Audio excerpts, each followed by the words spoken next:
함께 사도신경으로 우리의 신앙을 고백하시겠습니다. 전능하사 천지를 만드신 하나님 아버지를 내가 믿사오며 그 외아들 우리 주 예수 그리스도를 믿사오니 이는 성령으로 잉태하사 동정녀 마리아에게 나시고 본디오 빌라도에게 고난을 받으사 십자가에 못 박혀 죽으시고 장사한 지 사흘 만에 죽은 자 가운데서 다시 살아나시며 하늘에 오르사 전능하신 하나님 우편에 앉아 계시다가 저리로서 산자와 죽은 자를 심판하러 오시리라. 성령을 믿사오며 거룩한 공예와 성도가 서로 교통하는 것과 죄를 사하여 주시는 것과 몸이 다시 사는 것과 영원히 사는 것을 믿사옵나이다. 아멘. 오늘 함께 부를 찬송가는 88장 내 진정 사모하는입니다. 오늘 우리가 부를 찬송가는 88장입니다. 88장 내 진정 사모하는 가사를 먼저 함께 읽겠습니다. 내 진정 사모하는 친구가 되시는 구주 예수님은 아름다워라. 산 밑에 백합화요 빛나는 새벽별 주님 형언할 길 아주 없도다. 내 맘이 아플 적에 큰 위로 되시며 나 외로울 때 좋은 친구라.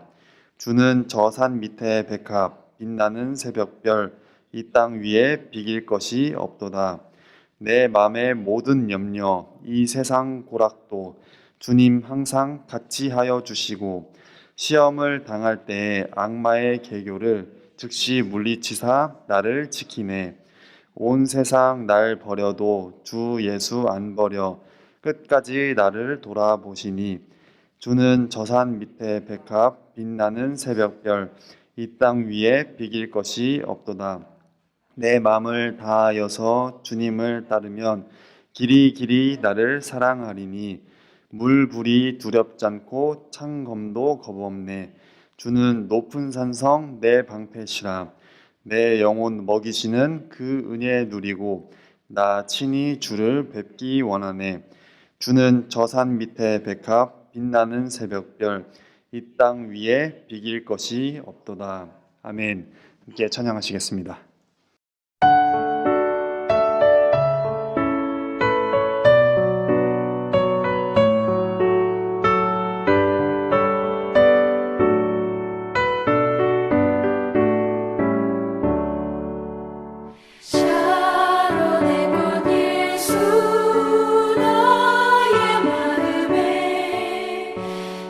거룩하고 아름답게 비소서.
나의 맘에 사랑으로 비소서.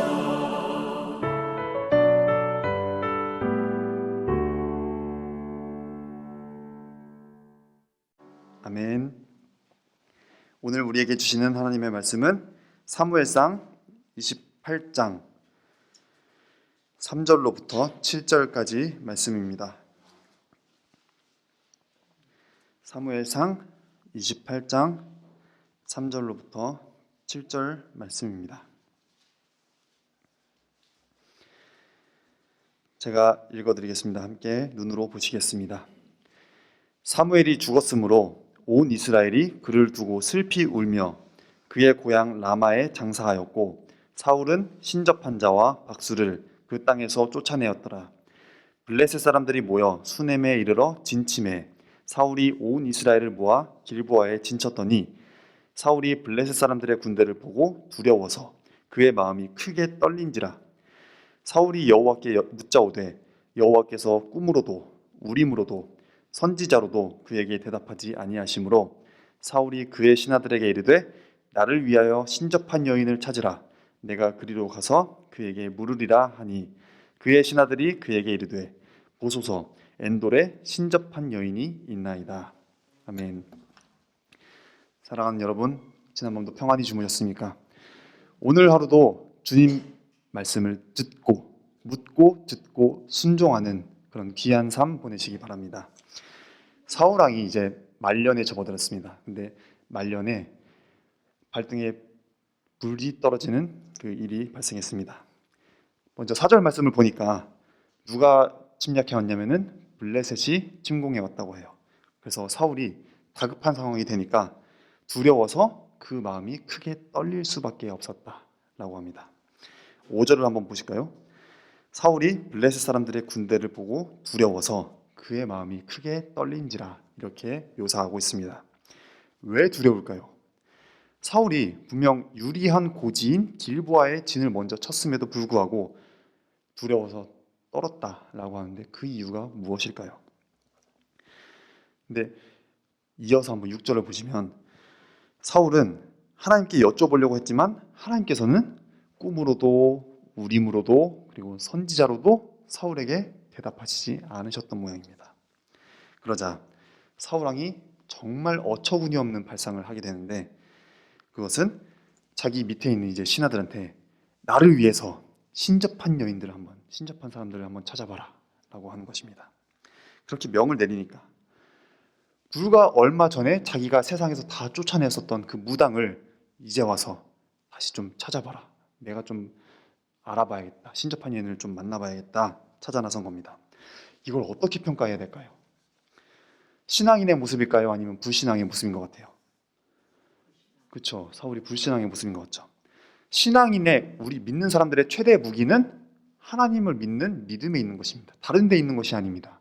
이 하나님을 믿는 믿음, 그것을 우리가 잃게 되면은 우리는 사실 아무런 힘을 쓸 수 없는 그런 존재가 되고 맙니다.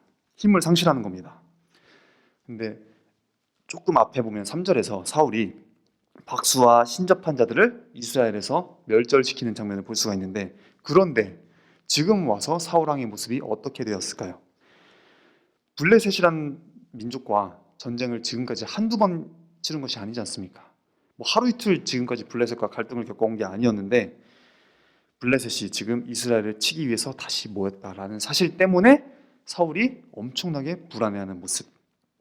그래서 두려워서 자신의 손으로 쫓아냈었던 멸절했었던 그 신접한 여인 무당을 다시 이렇게 찾고 있는 모습을 보게 됩니다.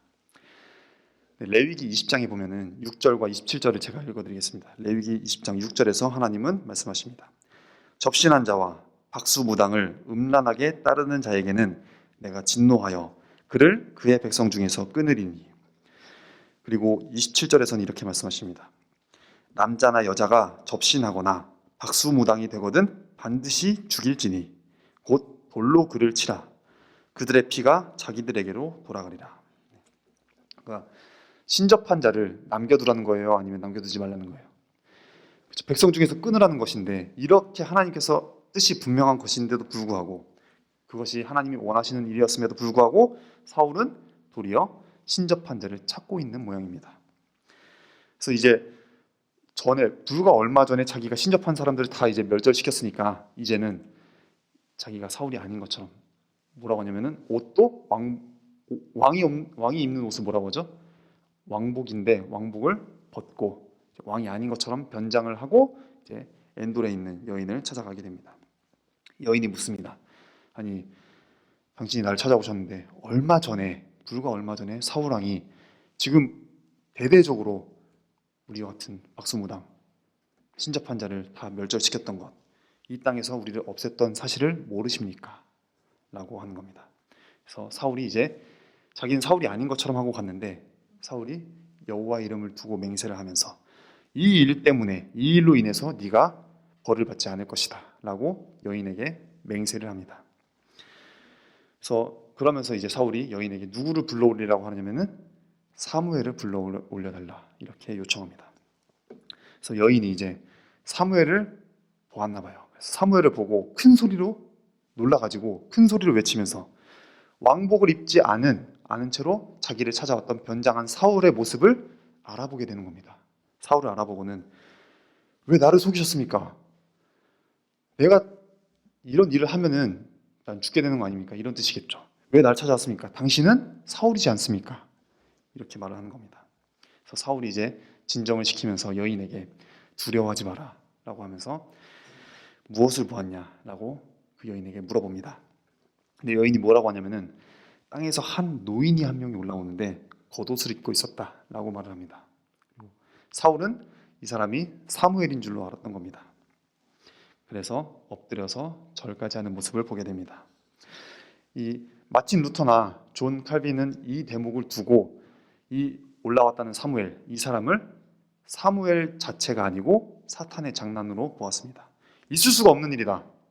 어떻게 이 무당의 강신수를 통해서 사무엘이 왔다 갔다가 할 수가 있는 것이냐라고 하는 겁니다. 그러니까 사무엘이 하나님께서 분명히 싫어하시는 방식에 의해서 사무엘이 등장할 수가 없다는 것입니다.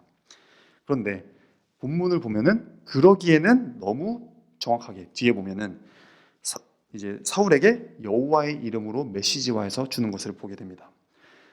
그래서 어떤 신학자는 또 이렇게 말을 합니다.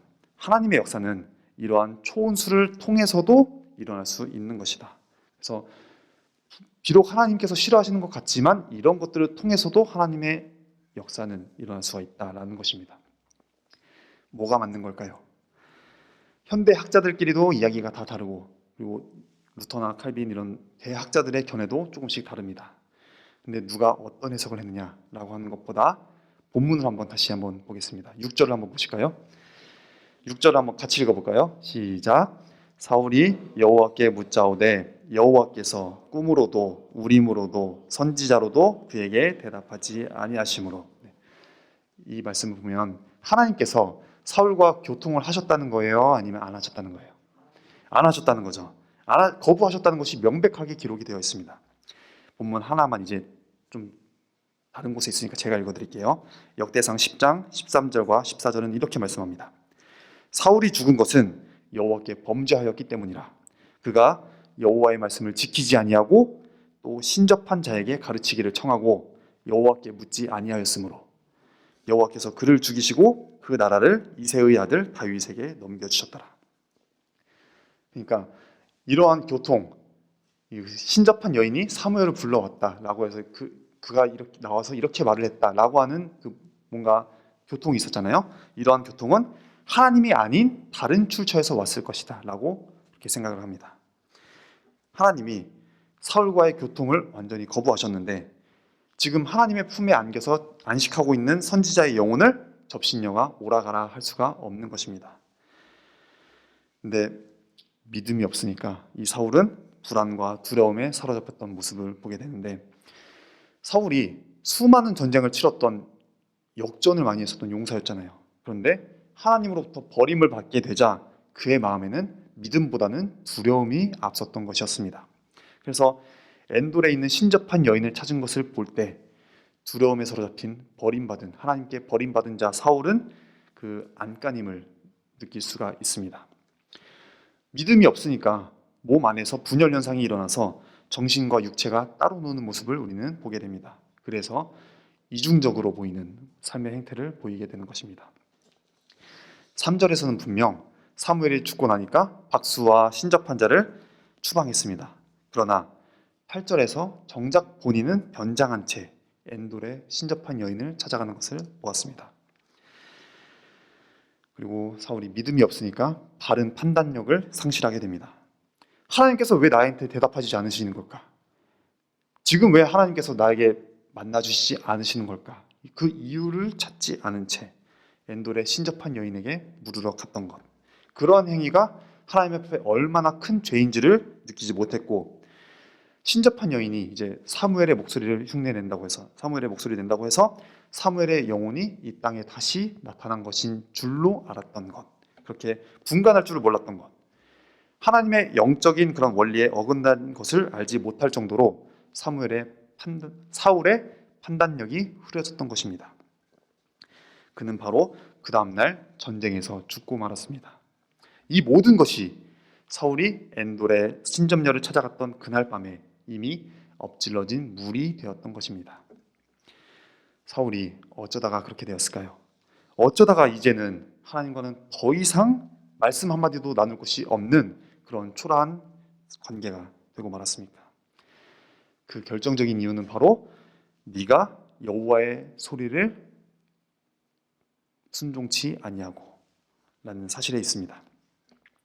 하나님의 명백한 명령, 그 한 가지 명백한 명령을 불순종했던 과거의 그 어느 한순간을 기점으로 해서 사울의 인생이 내리막으로 치닫게 되었던 것을 우리는 볼 수가 있습니다. 이스라엘이 아말렉과의 전쟁을 하고 있었던 때였습니다. 그때 아말렉에게 속한 모든 것을 진멸하라 라고 하는 하나님의 말씀이 있었는데, 그런 엄명이 있었음에도 불구하고 사울은, 그러니까 헷갈리게 주신 것도 아니에요. 분명히 그냥 다 없애, 다 진멸해라 라고 분명하게 말씀을 하셨는데, 뭔가 헷갈리면은 좀 자기 나름대로 판단이 들어갈 수가 있을 텐데 분명하게 했는데도 그것을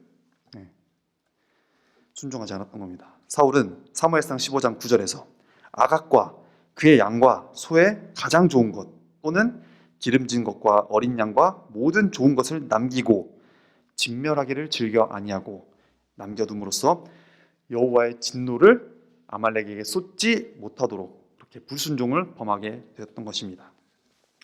바로 그런 명백한 하극상이 여호와께서 오늘날 이 일을 사울에게 행하시는 이유가, 그 배경이 되었던 것입니다. 그 후에 사울의 삶은 더욱 악한 행위들로 연이어졌던 것을 우리가 보게 됩니다.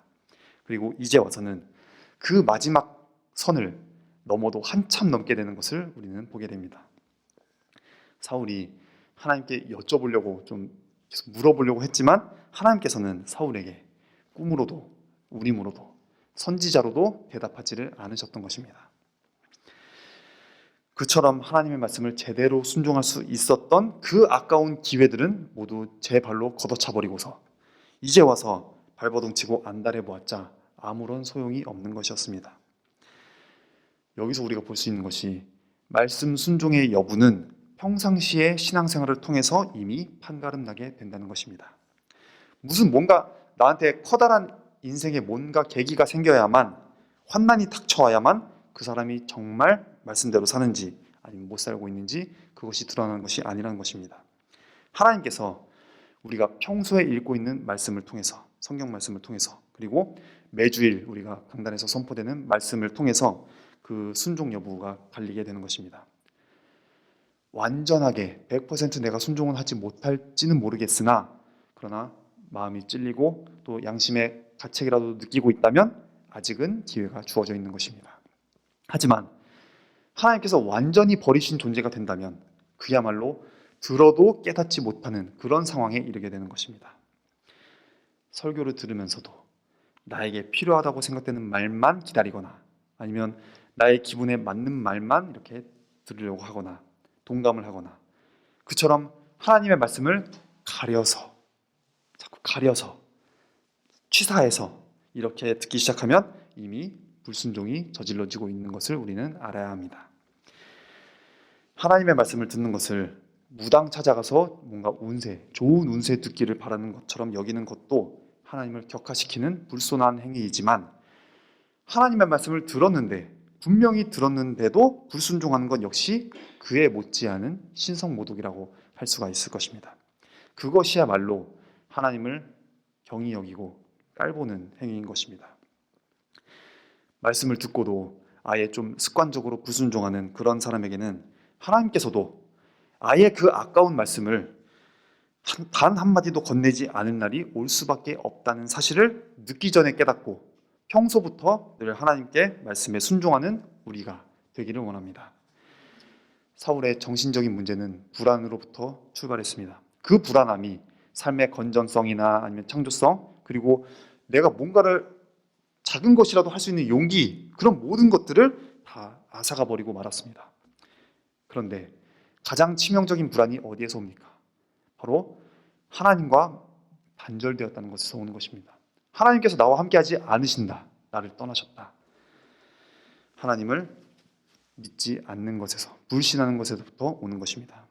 믿음이 있으면 어려운 일에서 우리가 잠깐은 안정을 잃을 수도 있어요. 잠깐 안정을 잃는 순간이 아차하고 있을 수는 있는데 불안에 확 이렇게 쌓이지 않습니다. 계속 나를 짓누르고 뭔가가 자꾸, 누가 뭐라고 하지 않는데도 나를 자꾸 뭐가 압박을 하고 누르고 그러는 것이 없는 것입니다. 우리의 가장 큰 병은 불안이라는 병입니다. 세상이 어떻게 돌아가는지, 아니면 나의 앞날이 어떻게 될지 우리는 한 치 앞을 내다볼 수가 없기에 초조하고 불안합니다. 그런데 하나님께서는 그분의 자녀를 푸른 초장에 누이시고, 하나님은 그분의 자녀를 쉴만한 물가로 인도하시고, 하나님은 그분의 자녀에게 큰 쉼을 주시는 분이십니다. 시편 3편을 보면 천만인이 나를 애워사 진친다 할지라도 두려워하지 않겠다라고 하는 다윗의 고백이 나옵니다. 그리고 찬송가 413장에서도 나의 영혼은 늘 편하다라고 하는 찬송가 저자의 고백이 나옵니다. 이런 고백은 믿음이 있는 사람들에게 주어지는 고백입니다. 사랑하는 여러분, 혹시나 절망적인 상황에 놓이셨습니까? 하나님을 믿는 우리의 미래는 희망적이라는 사실을 잊어서는 결코 안 될 줄로 믿습니다. 이러한 믿음이 있으면 환난이 우리에게 있다고 할지라도 그 환난이 인내의 시험장이 되는 것입니다. 그리고 인내는 연단을 가져다 주고, 연단은 결국은 소망의 바탕이 되는 것입니다. 소망이 확실하면 불안의 밑바탕에 깔려있는 조급함이 사라지게 될 줄로 믿습니다. 그러한 소망이 있으면 현재 내가 살아가고 있는 이 삶이 어렵다고 해서, 복잡하다고 해서, 너무 힘들다고 해서 정신도 못 차릴 정도로 그렇게 절망하지 않습니다. 내일이 보이기 때문입니다. 내일이 있음을 알기 때문입니다. 그러한 산소망이 어디에서 옵니까? 하나님을 믿는 믿음에서 오는 것입니다. 그래서 어려움이 찾아올 때마다 하나님을 믿는 믿음을 꼭 붙들어서 마음의 넉넉함과 여유를 찾기를 간절히 원합니다. 기도하겠습니다. 할렐루야.